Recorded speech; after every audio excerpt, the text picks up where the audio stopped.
Artificial intelligence, the one thing we keep hearing about, with everything it brings, is changing all we know about the job market. So whether you want to see it, you understand it, or you assimilate it or not, many jobs are going to disappear. So how do we cope with this? And most importantly, how do we persist in the job market? So here I leave you with two words that you will hear many times this year and also in the years to come.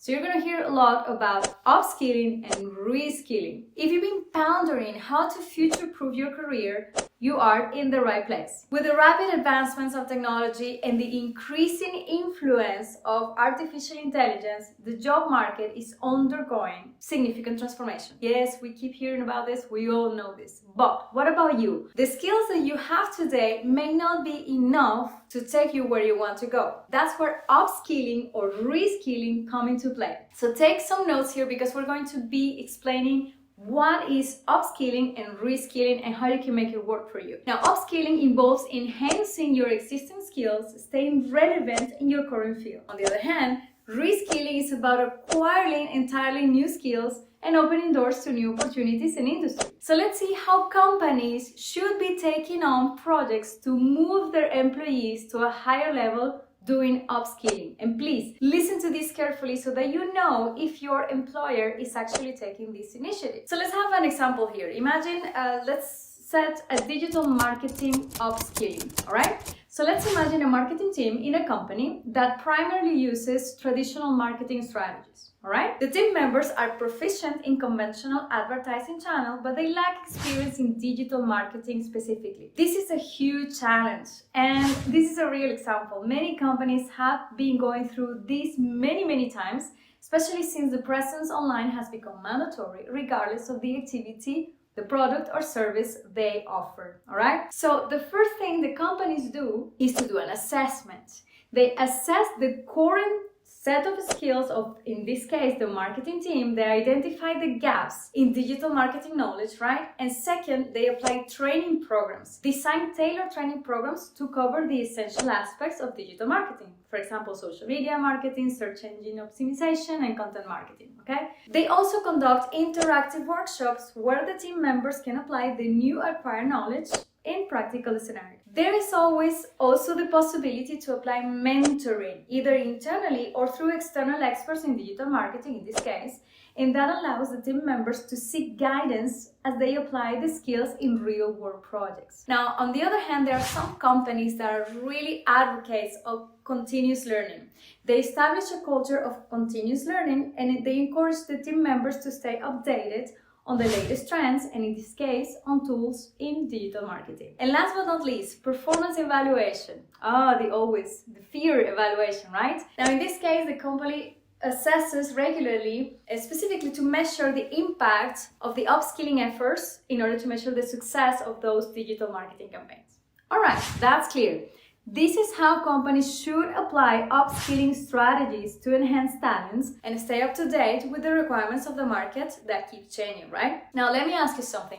Is upskilling something that your employer is currently doing to keep you updated and performant? Is upskilling something that you would like to personally do in order to evolve in your field? Let me know here in the comments what strategies are you putting in place to make this happen. For the moment, let's move on. Now that upskilling is clear, let's face it, some jobs are not just about learning new skills, right? Especially those that will disappear because a new technology or a robot or an algorithm is replacing them. So how companies are coping with these? This is where reskilling takes place, and let's have a look at it with another example. And please again, observe if your current employer is actually taking this initiative. This is very important for you. All right, so here's our situation, here's our example. Imagine a company that primarily operates in a traditional industry, and the employees, they have relevant skills to this industry, of course. However, the company sees the growing importance of data science and they want to reskill a portion of its workforce to leverage data for better decision making. How does the reskilling process happen? Well, first of all, and you guessed it, skills assessment. The companies begin by assessing the current skills of employees who are interested in reskilling. They identify transferable skills and the gaps that need to be filled in order to succeed in data science. But then it comes the core training. For those interested in transitioning careers, they get the foundation courses covering topics such as, let's say, statistics, programming languages, data analytic tools, for example. These courses provide the solid understanding of the basics, right? But then the training should not stop here, of course. What comes next is specialized training. The idea is to offer a more advanced and specialized training in areas such as, let's say, machine learning, data visualization, or big data analytics. And the idea is to tailor the training and to align it with the company's vision and specific goals and needs. Here is where the employees are better equipped to transition into a data analytics job position. But the company should also build the right foundations for the success of this reskilling strategy, and that includes fostering cross-functional teams. That is to create cross-functional teams that includes individuals with both traditional and new acquired data analytics skills. This fosters collaboration and knowledge sharing, and obviously everybody grows. And last but not least, companies should also establish a community of practice where reskilled employees can continue learning and exchanging ideas, maybe with some regular meetups, online forums, or traditional sharing of resources, okay? So this is how a good reskilling strategy should be performed. And of course, there are many benefits of it. So whether you are looking at it from a personal point of view or from an organizational perspective, upskilling and reskilling have tons of advantages. For instance, increased adaptability, enhanced talents, retention, and competitive edge in the market. That is for the organization. But for you as an individual, you could experience things like improve your career progression, reinforce your job security, and enhance the market relevance. So how does this sound? Maybe too perfect? Yes, I get it.